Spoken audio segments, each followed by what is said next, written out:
Iltimos, agar yuragingiz bo'sh bo'lsa, bu videoni ko'rib o'tirmang. Bu safar yoshligimdagi sho'xliklarimni emas, hayotimda bo'lib o'tgan paranormal hodisalar haqida gaplashamiz. Bu voqea Samarqand ixtisoslashtirilgan san'at maktabida o'qib yurgan paytlarimda 11-sinfimda ro'y bergan. Bizda darsda juda strogiy o'tilardi va biz dars qilmasak, ustozimizda hatto tayoq ham yer edik. Shu sababli har doim darsdan keyin qolib fortepianoda shug'ullanar edik. Ba'zida kechki soat 7-8 va ba'zida esa 9 gacha qolib ketardik. Soat 5 da maktabda hech kim qolmasdi. Men soat 8-9 gacha shug'ullanganim uchun koridorda har xil tovush eshitardim, lekin bu narsaga e'tibor bermasdim. Ixtisoslashtirilgan maktabda eski yotoqxonasi bor edi va unda hech kim turmasdi. Bu yerda ba'zi xonalari sinfxonaga aylantirilgan edi. Asosiy zdaniyada xonalar bo'sh bo'lmasa, biz yotoqxonadagi fortepianodan foydalanardik. Eski yotoqxonani bir xonasida shug'ullanib turganimda, meni yaqin dugonam chaqirdi. Habiba deb. Men koridordan eshitganim uchun baqirib, "Ha" dedim. "Qaravor" deb aytdi. Men fortepianoda shug'ullanib turganim uchun "O'zing kel" deb baqirdim. Keyin eshik ochildi va orqadagi stulga kelib o'tirdi dugonam. Aytishingiz mumkin, qanaqasiga ko'rmaysan deb. Ikki ko'zim notada bo'lgani uchun qaramagandim va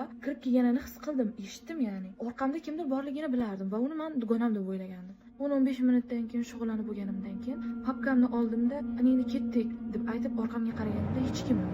Va men ustimdan yog'dek suv quyganday qo'rqib ketganman. Chunki kirganini his qildim, chiqqanini his qilmadim. Keyin esa sirazi o'sha dugonamga telefon qildim. Birinchi marta telefonni ko'tarmadi va ikkinchisida ko'tardi. "Alo, Kamola, qayerdasan?" desam, "Men mazam bo'lmadi, shu uchun Katta Qo'rg'onga ketdim" dedi. Haqiqiy qo'rquvni o'sha paytda his qildim. Hattoki qo'rqqanimdan yuragimni urganigacha quloqimga eshitildi. Boshida 5 minut o'sha yerda qotib o'tirdim. Keyin esa o'zimni qo'lga olib, Nos, Falaq suralarini tinmay o'qib, o'sha yerdan bir balo qilib chiqib ketdim. O'shandan keyin men maktabda hech qachon 5 dan keyin shug'ullanmadim. Hamma qatori chiqib ketdim. Part 2 kelishini xohlasangiz kommentariyada yozib qo'ying. Ha, aytgancha obuna ham bo'lib qo'ying.